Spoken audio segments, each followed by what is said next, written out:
When we talk about the main cast of It's Always Sunny in Philadelphia, we usually use terms like horrible people, terrible human beings, so on and so forth to describe the gang. We tend to make them out to be chaotic nightmare people, and that's with good reason. It's really, really fun to watch bad people hurting themselves, each other, and anyone with the misfortune of meeting their friends group. But there are these moments in the show where the gang's underlying humanity shines through a little bit. Usually this is used as setup for a joke that reinforces how far removed from any sort of empathy or kindness the gang is, but I've been thinking about whether or not the really bad behavior that follows it make the small moments of sincerity beforehand meaningless. Specifically, I'm really interested in exploring this question. Hello, it's Keiko Cat, and today I'd like to share some of my thoughts about my favorite sitcom and the brilliant ways its writing has evolved over the years. Spoilers ahead, and trigger warning for, well, a lot of stuff. Alright, let's get started.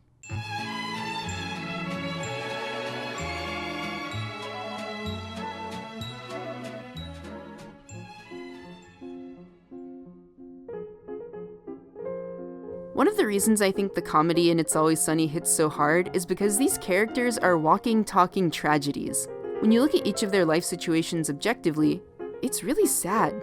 And it's bleak. Dee and Dennis grew up with emotionally neglectful and abusive parents, and that specific sort of malignant pride that comes from an upper-middle-class white upbringing. This manifests itself in Dennis in a complete inability to feel emotion or empathy, and terrifying, borderline serial killer-esque tendencies. It shows up in Dee as deeply held insecurities and self-hatred brought on by her failed acting career and the years of her late mother's constant verbal abuse. Charlie is an illiterate child of a sex worker who never met his dad and was sexually abused by a family member when he was a boy. Mac grew up with a father who was in and out of jail for really, really bad stuff, and whose identities as a devout Catholic and a gay man are at odds and cause him deep distress and pain. Frank, who arguably has the best lot of them all, has deeply held trauma from his time in a psychiatric institution as a child, which resulted in his mind fragmenting into a completely separate personality, the Frog Kid.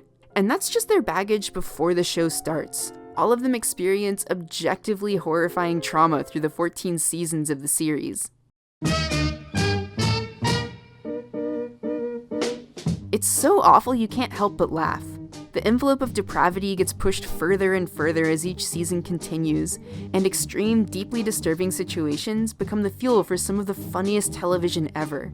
There's a lot of multi-layered character backstory that gets built up throughout the series. Character details that start off as a one-off joke get reincorporated in later episodes, and in this way, Always Sunny has woven together a rich tapestry of lore. At present, these are really well-written characters with well-defined motivations and backstories, and it's in part because they're so traumatized and so traumatizing that it's so consistently fun and interesting to watch them. There's just something really funny about how sad these people are, and how futile their efforts at happiness prove to be, and that would be more than enough for a good comedy show. But there's an element we haven't touched on yet, one that's become more and more prominent as the writers and showrunners have matured. There's an episode in season 2 where Charlie finds out that the waitress, a girl he's been romantically obsessed with, has slept with Frank. It's a really funny culmination of a convoluted plot of revenge and blackmail between Charlie and Dennis, and it's really good comedic payoff. But it's also unironically sad. In a show that's all shaky camera work and utilitarian cuts, it's notable that the camera holds on Charlie for a really uncomfortably long time. We watch him silently cry as the waitress details her weird sex with Frank. I remember watching this episode for the first time and feeling this unexpected weight to it. It was sincere. We had to sit with Charlie's pain for a little bit, even as we were laughing. There are these little moments of sincerity woven all throughout Always Sunny, but they tend to always be a lead-in to a joke about how our main cast is completely incapable of becoming better people. Almost always, when a member of the gang experiences something genuine and begins to make progress as a person, they fall back into their spiral of cruelty, the missed opportunity of character development acting as a constant source of humor. Charlie's charming and seemingly sweet musical gets comically deflated when we're reminded that he is literally an abusive stalker.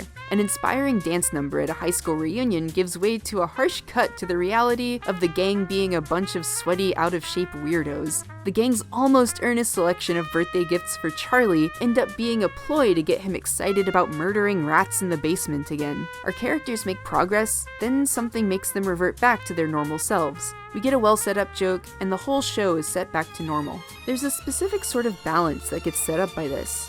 As long as nothing genuine or emotional happens and sticks, it can be resolved by a joke, and everything remains in equilibrium. So, here we are. We have these small scenes of beauty and human connection, but we always return to this tragic, comedic balance. Each time the envelope gets pushed a little bit more, we never quite break through it to full-on sincerity. But that's not exactly true.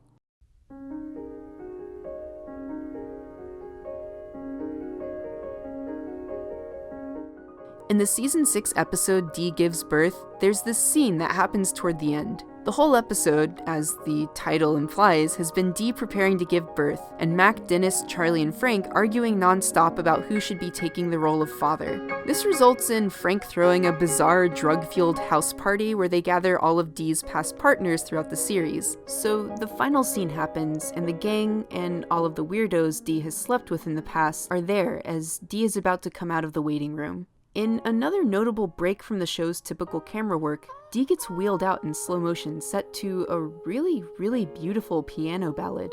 When I first saw the scene, I started crying. Even as the camera pans over the drugged up men, the emotional weight of the moment isn't really affected. Then we get to the gang. Charlie, Frank, Dennis, and Mac, they all look at the baby with this warmth that I've never seen in them before. They look really happy. Side note, Mac and D's actors Rob McElhenney and Caitlin Olsen were having their own baby at the time of filming. So that face? That's real. That's a real emotional dad face. Then there's the reveal that Carmen, the trans woman who was treated really, really badly early on in the series, and her partner are the parents, and D was their surrogate. So then, predictably, it transitions into the gang berating D for tricking them, but we get to see Carmen and her partner walking off, smiling, with their baby, and it's just really sweet. Carmen never comes back to the series, at least that I can remember. She makes it out of the vortex of despair that surrounds the main cast, and moves on to build a better life and build a family. This being her last appearance on screen is pretty touching, and acts as both a perfect send-off for her character and as sort of an implied apology from the showrunners for how they treated Carmen early on. There isn't a better way to do that than giving your trans character her best life possible. There are more and more instances of this sort of thing as you get further into the series. In season 11, we get a charming episode shot from Frank's perspective that ends in a really earnest and sweet scene of him and Charlie getting ready for bedtime and playing night crawlers, and it isn't really undercut at all. The next season finds Dennis forging a genuine bond with another human being for the first time in God knows how long, and Mac actually, for real, coming out as gay and staying out of the closet. No, I think I'm out now. Yeah, I'm gay. The most recent season showed us a scene at the Philadelphia Zoo meerkat exhibit that was extremely funny, but also saw the gang coming together after a day of fighting and frustration. They have this silent, almost transcendent moment of group understanding and empathy that ends up resolving their collective beefs. It's really sweet. The holiday special, It's a Very Sunny Christmas, is mostly remembered for this scene. And this scene. Did you my mom? What? Did you my mom? But near the end of the special, after a pretty awful series of events, the gang ends up throwing rocks at trains together. This is a callback to the beginning of the episode when Charlie and Mac talk excitedly about how they used to throw rocks at trains for fun, which appeared to just be a throwaway gag about their working class upbringing, but here we find them sharing this pastime with the rest of their friends to cope with how awful their Christmas has been.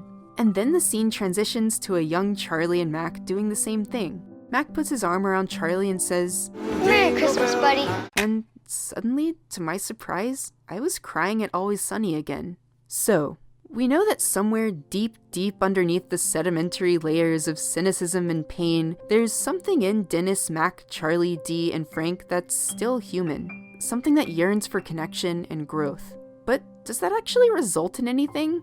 Do they become better people? Is that enough? All signs point to no for the majority of the series. And then there's Mac finds his pride. The finale of season 13 starts with Frank running into Dennis and Mac's apartment and, in typical Frank fashion, busting his nose open and bleeding all over the place. He's been enlisted by the other members of the gang to convince Mac to be their Prize gay. for their Pride Parade float. An unusually introspective and downbeat Mac replies that he doesn't understand how he fits in as a gay man, and Frank, predictably, interrupts, saying, Oh, all right, look, Mac, I never really got you. And to be honest, now that you're gay, I get you even less. Nothing against it. I just don't get it. But let's try and work together. Thus begins Frank's mission to help Mac find his pride. The first 2/3 of the episode are half really effective satire of corporations buying into LGBTQ rights on a surface level for wokeness points, and half Frank dragging Mac to gay leather clubs and drag shows to get him excited, and refusing to listen to Mac's attempts to air his feelings. The comedy here is weirdly subdued, and it feels sort of tired and sad. At the drag show, Mac tries to describe his conflicting identities as a gay man and as a Catholic in an extremely bizarre way. I'm down on my knees and I'm looking for answers, and then God comes down to me, and it's a very hot chick, and she pulls me up and we start dancing. Later, Frank sees a woman leaving Mac's room, and everything points towards Mac going back in the closet. But this time the joke feels weirdly cruel. Luckily, that isn't the case here.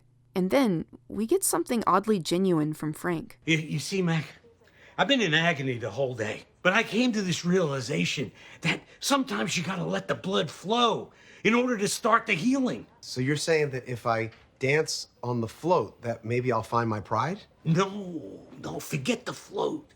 That's just doing it for the wrong reasons. You gotta do something else. Now we hit the last third of the episode. Mac goes to the prison where his dad is held and announces that he has a show for all of the prisoners. Everything indicates we're going to get a Nightman Cometh level of embarrassing, ludicrous performance.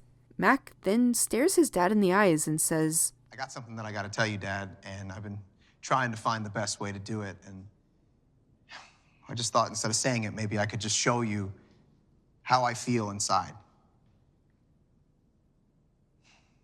Dad, I'm gay. And the lights go off. There's a surprisingly long moment of silence. There's space for Mac's confession to sit. We're confronted with it. And then the lights come back on.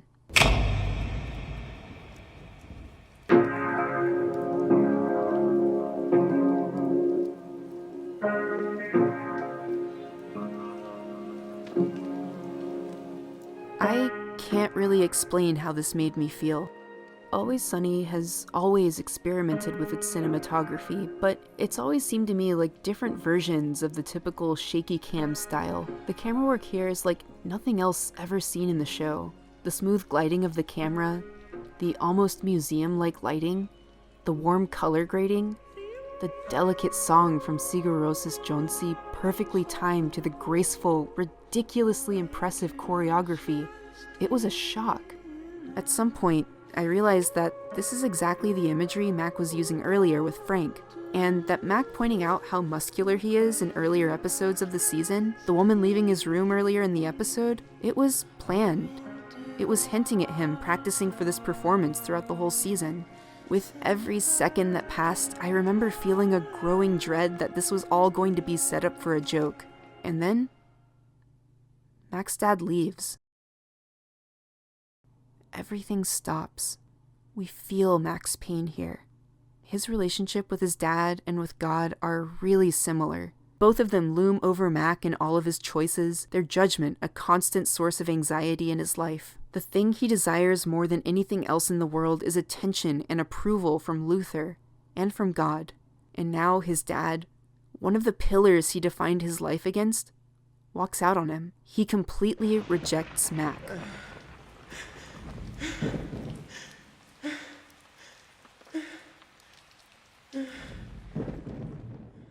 But then, Mac's dance partner, the woman who represents God, approaches and encourages him. He continues the performance. Mac's low-income upbringing, strict Catholicism, and reverence for his distant, amoral father have been a part of the character since the first 2 or 3 seasons, but that isn't true for his sexuality. For a good portion of the series, Mac was written as an extremely straight chauvinist. Mac being gay started as a recurring joke that was written in response to the character's Catholicism and homophobia, but it crystallized into a part of his character. Rob McElhenney, both a lead writer on the show and the actor who plays Mac, has talked openly about his support for the LGBTQ community. His mother and brother are both gay, and, in interviews, he's spoken to how being inclusive towards Sonny's queer fanbase is deeply important to him. I think this personal connection is a big part of what elevated this episode. All of Mac's traumas that we've been with him for, that we've laughed at, they're all tied together at once, and we're able to glimpse, at least a little bit, into how hard he's struggled, how much pain he's endured in his life, how strong he has become to learn to love this part of himself.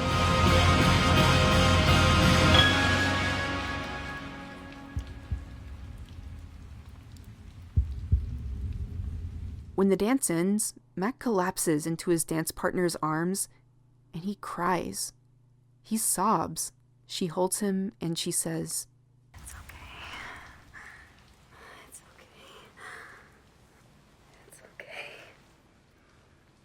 In the broken lives of the gang, Frank has become a surrogate father figure, whether they like it or not. And Frank, who has repeated that he doesn't get Mac's sexual orientation throughout the entire episode, tears streaming down his face, says, "Oh my God. I get it." I don't know if the gang is irredeemable or not. I don't know where they'll end up ultimately. I will say that it seems to me that the recent seasons have given us a softer, kinder version of the cast. I can't really imagine the scene where Barbara gets exhumed happening in the last 2 seasons. There's a chance we might not get any more episodes like this, where the safety net of irony and comedy dissolves and lets us see the naked, painful, lovely truth of these characters. We might not ever get a Mac Finds His Pride again, and I don't even know if I would want one. But no matter what happens in the series moving forward, it will never reverse or dampen the impact that this episode had. If Mac can face the full, terrifying truth of his sexuality and find the acceptance he so desperately needs from Frank, and if Frank is capable of a moment of deeply beautiful empathy, maybe anyone can change. No matter what terrible stuff we've done or had done to us, maybe we can heal and grow and manage. Maybe we can all take a moment to listen to someone else and take the time to get it. I get it.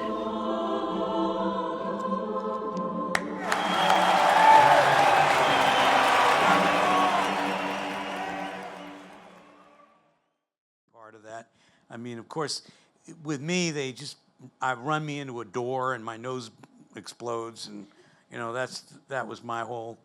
But it was really good to finally understand what was going on inside him and the way it manifested with the fact that he was struggling with his feminine side and all that way it came out in the dance. And you get to be a sort of a stand-in father figure for him in that scene as well. Exactly. And get it in the end.